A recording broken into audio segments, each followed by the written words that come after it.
వాళ్ళ నాన్నకి కూడా వాడు అస్సలు కోఆపరేట్ చేయలేదు, అస్సలు కూర్చోలేదు, ఇంకా ఏడుస్తూనే ఉన్నాడు. ఏదో అందాజ ప్రకారం అట్లా వాడైతే 10 కేజెస్ ఉన్నాడు కదా, వాడికి ఇంకొక కిలో ఎక్కువ అని చెప్పేసి 11 కేజెస్ అయితే అట్లా వేసేసిన.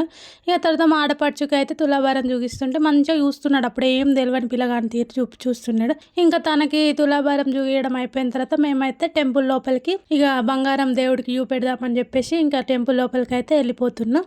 ఇక్కడ అయితే స్వామి కర్చీఫ్ కట్టుకొని ఉంటాడు అన్నట్టు. నేను అది కూడా ఒక క్లిప్ తీసాను. ఆయన అస్సలు దేవుడి దగ్గర కూర్చున్నంతసేపు కూడా కర్చీఫ్ అయితే తీయడు.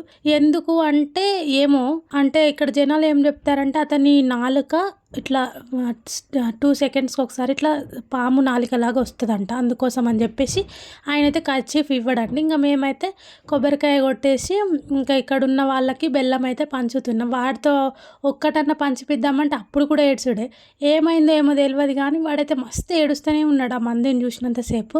ఇక్కడ ఇలా డాగ్స్ తిరుగుతున్నాయేంటి అనుకోకండి, అంటే ఇక్కడ మూగజీవులకి కూడా ఏమనరు అన్నట్టు. ఇక చూడండి స్వామీజీ అయితే చూసారు కదా కర్చీఫ్ కట్టుకొని ఉన్నాడు. వాడు అలా ఏడుస్తుంటే అక్కడ ఉన్న వాళ్ళందరూ కూడా ఇదేంటి ఇంత మంకు పిల్లగాడు ఇంత ఇట్లా అల్లరి చేస్తూ ఇంతగానం ఏడుస్తున్నాడు ఏందని అందరూ అండే. అక్కడ నుంచి ఇట్లా కొంచెం బయటికి వచ్చినాం, అంటే గర్భగుడిలో నుంచి ఇట్లా బయటికి రాగానే ఇక్కడ ఆవులు అయితే కనిపించినాయి. ఇంకా వాటికి మాత్రం బెల్లం మంచిగా తినిపిస్తున్నాడు మంచిగా.